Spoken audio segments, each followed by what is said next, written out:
It was a moonless night that engulfed the city of Old Town in a blanket of darkness. Brianna made her way through the empty cobbled streets, careful to avoid any superficial entanglements. She was now well equipped, thanks to Madame Foxworth. Brianna was surprised to find many belongings from the brothel patrons were casually left behind. Black leather garments, gauntlets, and even a short sword. She combined these with the long black cloak gifted from Morel's father a few days prior. The Madame also gifted her a handful of silver, to which Brianna acquired a set of spikes from the market. The smith who cast them assumed her to be a traveler determined to climb the various peaks that surrounded the city. Brianna, however, had other intentions for these climbing spikes. It was the first time she felt confident now that she was properly armed. Her mother always told her that paranoia was the disease of the unarmed. In her struggles these past few weeks, it was the first time she felt appreciative of her mother's strict counsel. She had to light a torch as she made her way towards the city center. She was wrestling with the decision of whether or not to pay the fare to ride a ferry across the harbor to Battle Island. The High Tower of Old Town was the only structure on the isle, and that was her ultimate destination. The Ironborn would be sending a raven in the morning justifying their plot to take her to the Iron Islands. Her father, the king, would likely trust her judgment and grant Lord Valen permission to court her without a second thought.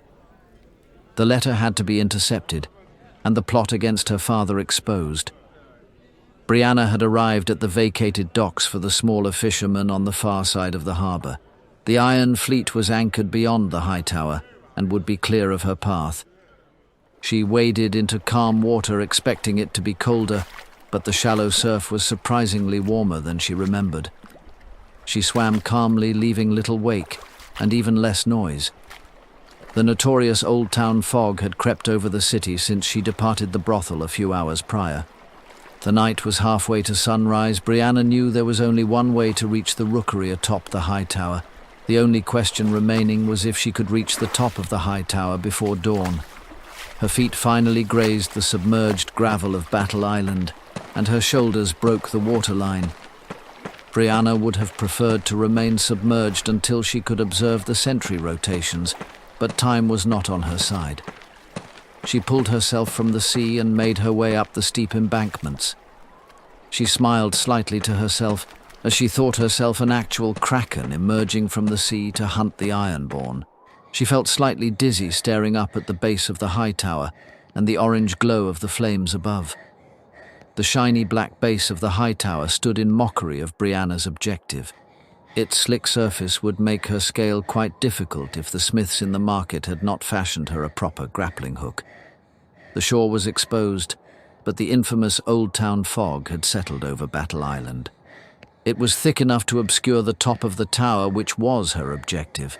The main gate was on the far side of the island. Luckily, the fog would aid her infiltration as she approached the deep, shiny black base of the High Tower. The base had preceded the pale stone of the High Tower in construction. Its origins has been lost to history. It has been long believed to have served as a fort to defend the harbor from pirates, and Brianna was feeling particularly adventurous this evening. She fashioned the grappler to sturdy length of rope and heaved to, as the grappler was swallowed up by the dense fog overhead. The noise echoed for a brief moment, and the rope pulled tight. Brianna waited for a few brief moments.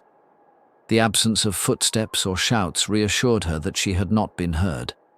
She placed one foot flat upon the vertical black stone, and then the other, as her body weight left the ground when she ascended into the fog.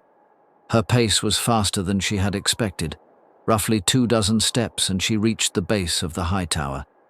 It was the most commonly patrolled level of the tower, wide enough for soldiers to march 3 abreast. At this point, soldiers could pass within an arm's length and not see her. While the fog aided her in this way, it was also a hindrance. She failed to see the next platform and therefore could not judge the distance. That would likely lead to a failed grappling attempt and unnecessary noise. Brianna knew at some point she would have to free climb, but she did not assume it would be this soon into the ascension. She mounted the blacksmith's spikes to her boots and searched for the seams in the pale white granite. The stone blocks were set roughly at the height of her forearm. She would now be climbing the rest of the high tower without a lead. With the tips of her fingers, she lifted herself further into the sky. The spikes scraped across the granite. A soft grind and kick would bury the spikes to a shallow depth but deep enough to hold her weight. Her arms burned and her legs shook under her weight. Brianna thought there was little skin remaining on her fingertips. The next platform was just within reach as she fought the urge to leap over the side and gain her breath. Brianna knew there were likely sentries patrolling this level. The fog was less but remained a significant obstacle. She quietly lifted her leg over the ledge and the rest over her quietly followed. For just a moment, Brianna rested and dried her sweaty palms. She reluctantly rose to her feet, the backs of her thighs slightly burning. Just as she located the seam in the granite to carry on to the third level, Brianna sharply sucked in her breath. The guardsman Brianna had feared was so close she could smell the ale on his breath. Brianna was petrified, but still, she could not move. The crampons strapped to her boots would immediately give her away. The only question was whether the guardsman was alone. He was too close for her short sword, so she silently drew Oral's small fishing knife. The soldier, loyal to House Hightower, had done her no wrong. Still, Brianna prepared herself to take his life. She was not yet at the point where she could have killed without guilt. Still, the man's life weighed heavily on her heart. The soldier carried on along his original route and approached the heavy oak double doors leading him inside. The doors were mounted at a slight angle and would slowly close behind him once he entered. Brianna took a chance and just slipped her fishing knife between the doors, preventing them from latching shut.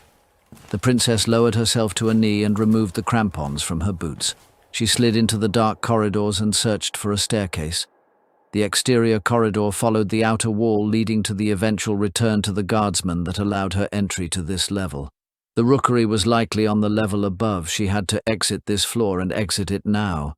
This level had spurious windows and she crept onto the windowsill. She fumbled with her crampons as the footsteps belonging to the sentry drew closer. Brianna could see his shadow just turn the corner, and she leapt from the sill, grasping it tightly as her body hung on the outside of the tower. Her breath rapidly swelled and collapsed her chest as the sentry slowly paced by the window. Her toes continuously scraped the pale stone, searching for a ledge. The nearest window was off to her left, but one level above her. A ledge led from the third-level window down to the top of the sill she clung to for dear life. Brianna pulled herself back onto the windowsill and lifted her weight above the window. The ledge consisted of slightly protruding stones that almost served as a staircase on the outside of the tower. Brianna clung to the smooth stone walls as her weight broke off one of the stones, likely centuries old. They fell to the second-level platform with a crash. Brianna closed her eyes tightly in an attempt to wish away the noise. Just as she expected, numerous men-at-arms burst from the double doors and searched for the source. Brianna was nearly to the third-level window, which was larger in size, nearly tall enough for her to walk in straight-backed. She flung herself into what appeared to be an office. Numerous ravens crowed at the disturbance she had caused. It appears she had stumbled upon the Meister's study, or it could be considered a well-supplied rookery. For nearly an hour, Brianna lay in wait of the islanders. She was considering searching the rest of the floor, although she was unlikely to remain concealed considering the narrower floor plan the higher she rose in the tower. The sun was illuminating the sky to the east. It was one of the more breathtaking views Brianna had ever witnessed. Just as she appreciated the view, the double doors burst open. She was half expecting it to be the Meister, but a rather young Iron Islander loudly entered the rookery. He approached the white raven perched on the windowsill. He pulled her letter from his purse and Brianna slowly approached him from behind. One-on-one in a fair fight, Brianna liked her chances. What she was concerned about is how much noise their battle would cause. Brianna wrestled with this decision for a moment, knowing there was likely a handful of Ironborn just outside the door. Brianna swallowed a deep breath and pulled the short knife from her belt. She would have to cut him deep and sever his vocal cords. A traitor to the crown and conspirator against her father seemed a fair trade for her first kill. Brianna lost focus for just a moment as she pondered the morality of the situation. Just then, the floorboards creaked and gave her away. The islander turned and was as shocked to see her as she was of him. His first move was for his longsword, despite the fact Brianna was an arm's length from him. She thrust her short knife above his gorget, vertically under his jaw. She likely punctured his sinus cavity as blood first poured from his nose and later from his mouth. He crumpled to the ground, refusing to make any audible noise. Brianna pulled the letter from his grasp as she pleaded with him for information and promised to end him quickly. She had never bartered with such stakes. Her voice shook, and she likely did not appear intimidating despite putting a hole in this man's head. His head eventually slumped, offering Brianna nothing but the blood-soaked letter now grasped in her sticky hands. Brianna ripped at the wax seal, and the pen was much shorter than she remembered writing a few weeks prior. She fell into a panic as she read the short sentence aloud. "You have yet to wash me out of your hair, princess." Brianna gasped in horror as she sprang to her feet. She barely had time to turn her shoulders as a closed fist struck her squarely in the face. She crumpled to the ground, unable to see, and her ears ringing. She was unable to even ascertain how many men were in the room. She could feel herself being disarmed as her senses slowly returned to her. Her nose bled profusely both out of her face and down the back of her throat. She coughed and gagged on her own blood, thinking of all the abuse she endured at her mother's training hand. She had never been struck like that before. Nothing could have prepared her for that. Murmured voices could now be heard, and her vision slowly focused on Theon Greyjoy, confirming her worst fears. Welcome back to the fleet, Princess. If you happen to be curious, it was your stunning eyes that gave you away. Theon laughed to Brianna's frustration. Her eyes were sensitive to the torchlight and her head pounded furiously. Theon knew. He knew the whole time she danced for him. Brianna had never felt more naive in her short life. The Greyjoy captain spent the evening just toying with her, her pride now as wounded as her bloody face. Once Theon could contain his own amusement, he bent down to confront her. I don't envy the headache you will soon have, nor the retribution you may face once we set sail. I didn't think you had it in you, Princess, that you would kill a man over a piece of paper. Quite silly of me, really. You're more of your mother than you realize. Theon laughed as he continued his mild boast. "My letter, the letter to my father." Brianna choked and Theon continued to snicker. After your prompt departure, I sent your letter to the Arbor. Your father has likely already read it and approved of our journey to Pike. Theon smiled devilishly, just enough to turn her stomach. Theon called in his guard that bound her tightly. Theon stopped to address a handful of lords, although no local security was present. The Ironborn were the only house present, it seemed, likely in an attempt to keep her captivity a secret. Before Brianna could blink, they were down on the docks of Battle Island, with the sun now fully visible just above the horizon.